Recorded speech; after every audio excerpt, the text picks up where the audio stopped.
जय माता दी। मेरे सभी प्यारे दोस्तों, मैं लक्ष्मी शर्मा बड़ों को चरण स्पर्श, छोटों को प्यार और बराबर वालों को दिल से नमस्कार करती हूँ।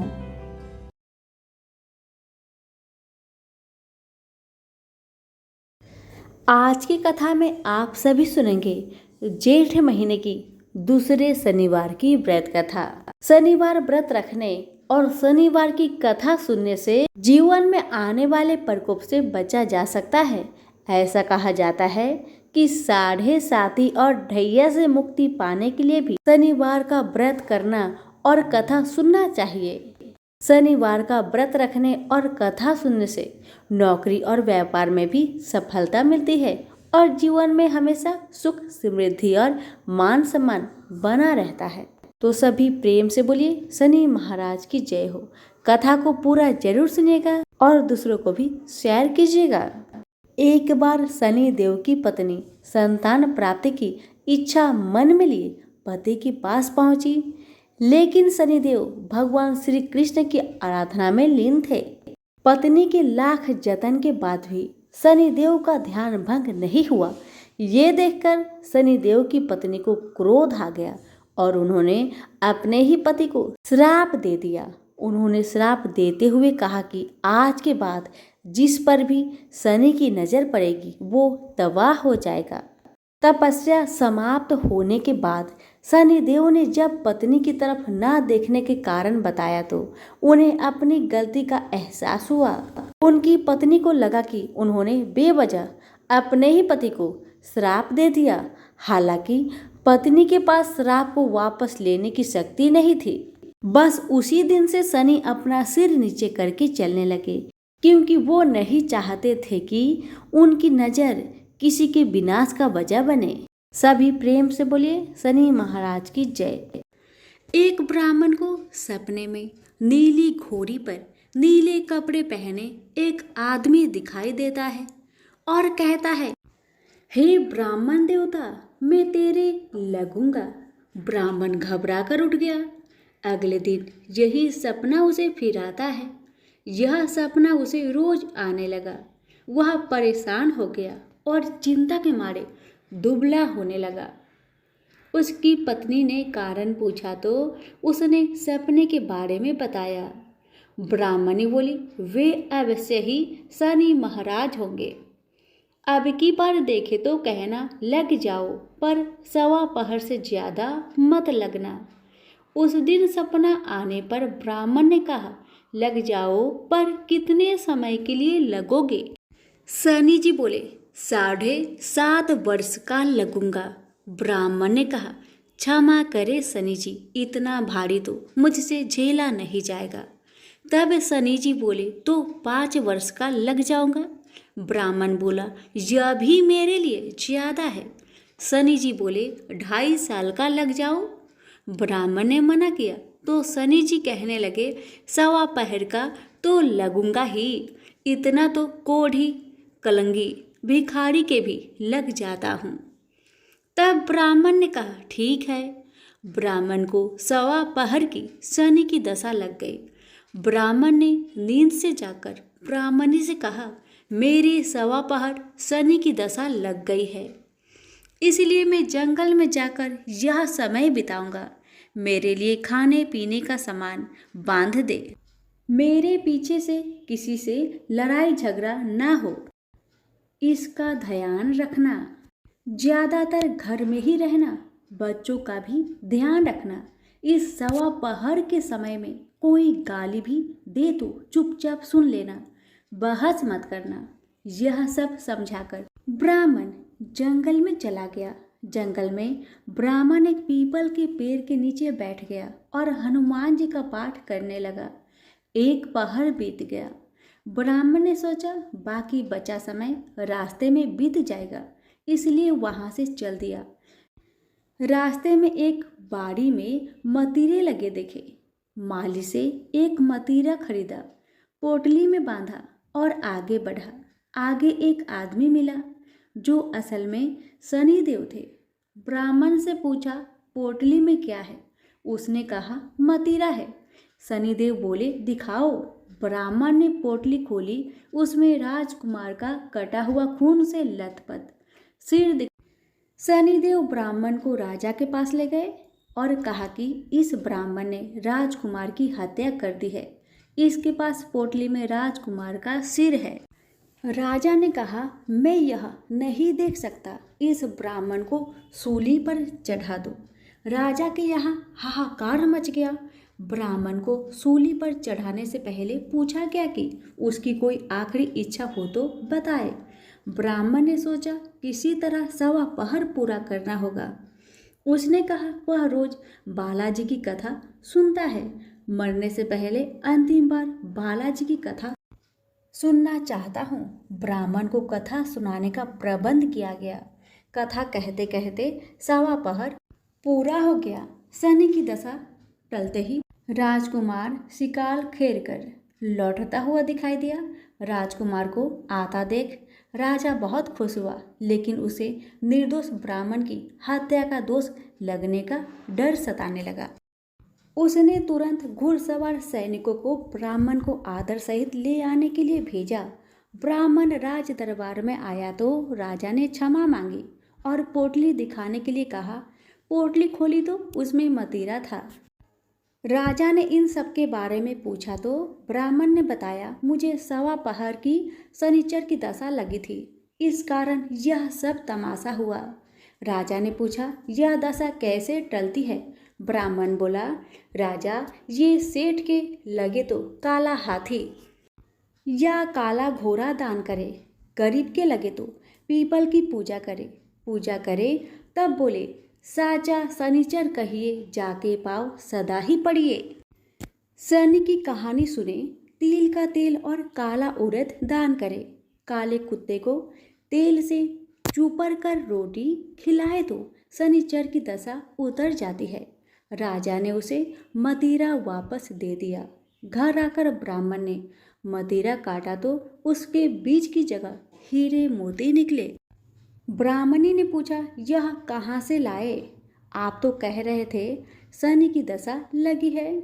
ब्राह्मण ने कहा, जब दशा लगी थी तो यही मदिरा राजकुमार का सिर बन गया था। उतरती दशा के शनि जी निहाल कर गए।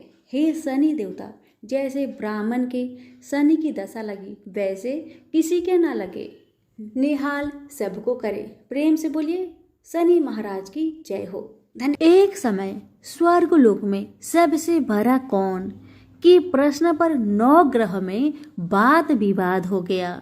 विवाद इतना बढ़ा कि परस्पर भयंकर युद्ध की स्थिति बन गई। निर्णय के लिए सभी देवता देवराज इंद्र के पास पहुंचे और बोले, हे देवराज, आपको निर्णय करना होगा कि हम में से सबसे बड़ा कौन है। देवताओं का प्रश्न सुनकर देवराज इंद्र उलझन में पड़ गए। इंद्र बोले, मैं इस प्रश्न का उत्तर देने में असमर्थ हूँ। हम सभी पृथ्वी लोक में उज्जैनी नगरी में राजा विक्रम आदित्य के पास चलते हैं। देवराज इंद्र सहित सभी ग्रह उज्जैनीय नगरी पहुंचे।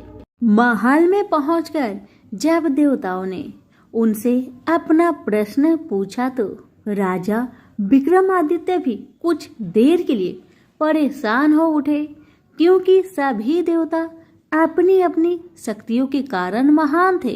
किसी को भी छोटा या बड़ा कह देने से उनके क्रोध के प्रकोप से भयंकर हानि पहुंच सकती थी। अचानक राजा विक्रमादित्य को एक उपाय सूझा और उन्होंने विभिन्न धातुओं स्वर्ण, रजत, कांसा, तांबा, सीसा, रांगा, जस्ता, अबरक व लोहे के 9 आसन बनवाए। धातुओं के गुणों के अनुसार सभी आसनों को एक दूसरे के पीछे रखवाकर उन्होंने देवताओं को अपने अपने सिंहासन पर बैठने को कहा। देवताओं के बैठने के बाद राजा विक्रमादित्य ने कहा, आपका निर्णय तो स्वयं हो गया। जो सबसे पहले सिंहासन पर विराजमान है वही सबसे बड़ा है। राजा विक्रमादित्य के निर्णय को सुनकर शनि देवता ने सबसे पीछे आसन पर बैठने के कारण अपने को छोटा जानकर क्रोधित होकर कहा, राजा विक्रमादित्य, तुमने मुझे सबसे पीछे बैठाकर मेरा अपमान किया है। तुम मेरी शक्तियां से परिचित नहीं हो, मैं तुम्हारा सर्वनाश कर दूंगा। शनि देव ने कहा, सूर्य एक राशि पर 1 महीने, चंद्रमा 2.25 दिन, मंगल 1.5 महीने, बुध और शुक्र 1 महीने, बृहस्पति 13 महीने रहते हैं, लेकिन मैं किसी राशि पर 7.5 वर्ष 7.5 तक रहता हूँ। बड़े बड़े देवताओं को मैंने अपने प्रकोप से पीड़ित किया है। राम को 7.5 के कारण ही वन में जाकर रहना पड़ा और रावण को 7.5 के कारण ही युद्ध में मृत्यु का शिकार बनना पड़ा। राजा, अब तू भी मेरे प्रकोप से नहीं बच सकेगा। इसके बाद अन्य ग्रहों के देवता तो प्रसन्नता के साथ चले गए, परंतु शनिदेव बड़े क्रोध के साथ वहां से विदा हुए। राजा विक्रमादित्य पहले की तरह ही न्याय करते रहे। उनके राज्य में सभी स्त्री पुरुष बहुत आनंद से जीवन यापन कर रहे थे। शनिदेव अपना अपमान नहीं भूले। एक दिन राजा की परीक्षा लेने शनिदेव घोड़े के व्यापारी के रूप में राज्य पहुंचे। जब राजा विक्रमादित्य को इस बात का पता चला तो उन्होंने अपने अश्वपाल को कुछ घोड़े खरीदने के लिए भेजा। घोड़े बहुत कीमती थे। अश्वपाल ने जब वापस लौटकर इस संबंध में बताया तो राजा विक्रमादित्य ने स्वयं आकर एक सुंदर व शक्तिशाली घोड़े को पसंद किया। घोड़े की चाल देखने के लिए राजा उस घोड़े पर सवार हुए तो वह घोड़ा बिजली की गति से दौड़ पड़ा। तेजी से दौड़ता घोड़ा राजा को दूर एक जंगल में ले गया और फिर राजा को वहां गिराकर जंगल में कहीं गायब हो गया। राजा अपने नगर को लौटने के लिए जंगल में भटकने लगा, लेकिन उन्हें लौटने का कोई रास्ता नहीं मिला। राजा को भूख प्यास लगाई। बहुत घूमने पर उसे एक चारवाहा मिला। राजा ने उससे पानी मांगा। पानी पीकर राजा ने उस चारवाहे को अपनी अंगूठी दे दी। फिर उससे रास्ता पूछकर वह जंगल से निकलकर पास के नगर में पहुंचा। राजा ने एक सेठ की दुकान पर बैठकर कुछ देर आराम किया। उस सेठ ने राजा से बातचीत की तो राजा ने उसे बताया कि मैं उज्जैनी नगरी से आया हूँ। राजा के कुछ देर दुकान पर बैठने से सेठ जी की बहुत बिक्री हुई। सेठ ने राजा को बहुत भाग्यवान समझा और खुश होकर उसे अपने घर भोजन के लिए ले गया। सेठ के घर में सोने का एक हार खूंटी पर लटका हुआ था। राजा को उस कमरे में छोड़कर सेठ कुछ देर के लिए बाहर गया। तभी एक आश्चर्यजनक घटना घटी। राजा के देखते देखते सोने की उस हार को खूंटी निगल गई।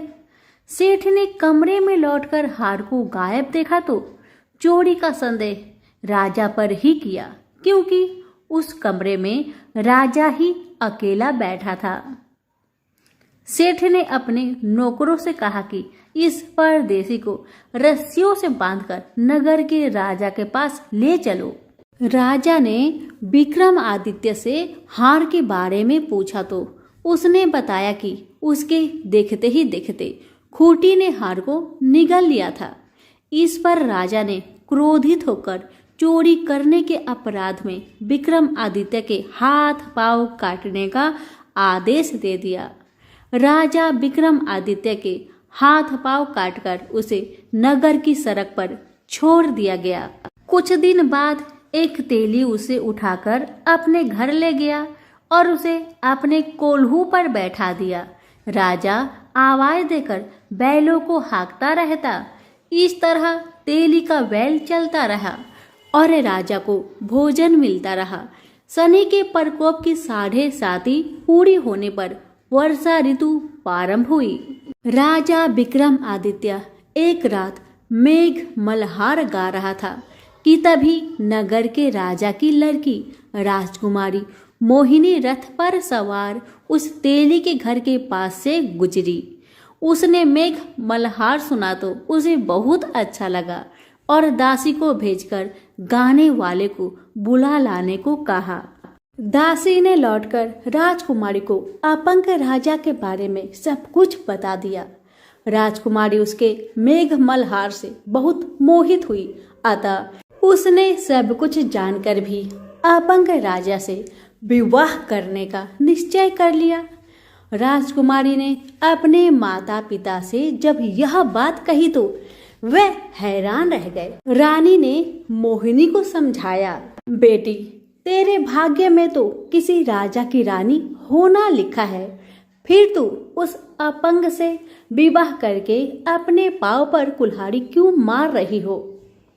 राजकुमारी ने अपनी जिद नहीं छोड़ी। अपनी जिद पूरी कराने के लिए उसने भोजन करना छोड़ दिया और प्राण त्याग देने का निश्चय कर लिया। आखिर राजा रानी को विवश होकर अपंग विक्रमादित्य से राजकुमारी का विवाह करना पड़ा। विवाह के बाद राजा विक्रमादित्य और राजकुमारी तेली के घर में रहने लगे। उसी रात स्वप्न में शनि देव ने राजा से कहा, राजा तुमने मेरा प्रकोप देख लिया, मैंने तुम्हें अपने अपमान का दंड दिया है। राजा ने शनि देव से क्षमा करने को कहा और प्रार्थना की, हे शनिदेव आपने जितना दुख मुझे दिया है अन्य किसी को न देना। शनिदेव ने कुछ सोचकर कहा, राजा मैं तुम्हारी प्रार्थना स्वीकार करता हूँ। जो कोई स्त्री पुरुष मेरी पूजा करेगा शनिवार को व्रत करके मेरी व्रत कथा सुनेगा, उस पर मेरी अनुकंपा बनी रहेगी। प्रातःकाल राजा विक्रमादित्य की नींद खुली तो अपने हाथ पांव देखकर राजा को बहुत खुशी हुई। उसने मन ही मन शनिदेव को प्रणाम किया।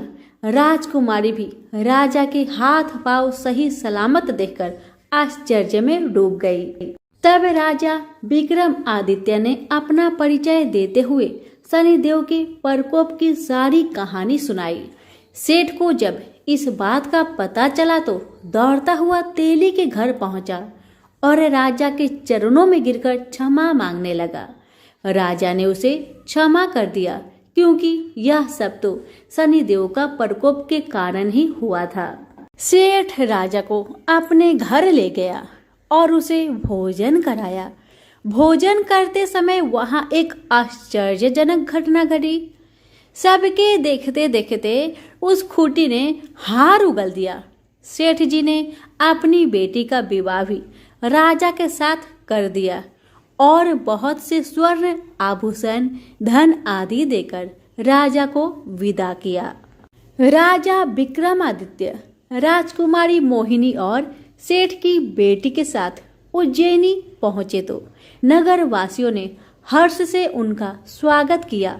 अगले दिन राजा विक्रमादित्य ने पूरे राज्य में घोषणा कराई कि शनिदेव सब देवों में सर्वश्रेष्ठ है। प्रत्येक स्त्री पुरुष शनिवार को उनका व्रत करे और व्रत कथा अवश्य सुने। राजा विक्रमादित्य की घोषणा से शनिदेव बहुत प्रसन्न हुए। शनिवार का व्रत करने और व्रत कथा सुनने के कारण सभी लोग की मनोकामनाएं शनिदेव की अनुकंपा से पूरी होने लगी। सभी लोग आनंद पूर्वक रहने लगे। तो प्रेम से बोलिए शनि भगवान की जय हो। कथा अच्छी लगे तो लाइक शेयर करना बिल्कुल ना भूले। आप सभी का बहुत बहुत धन्यवाद।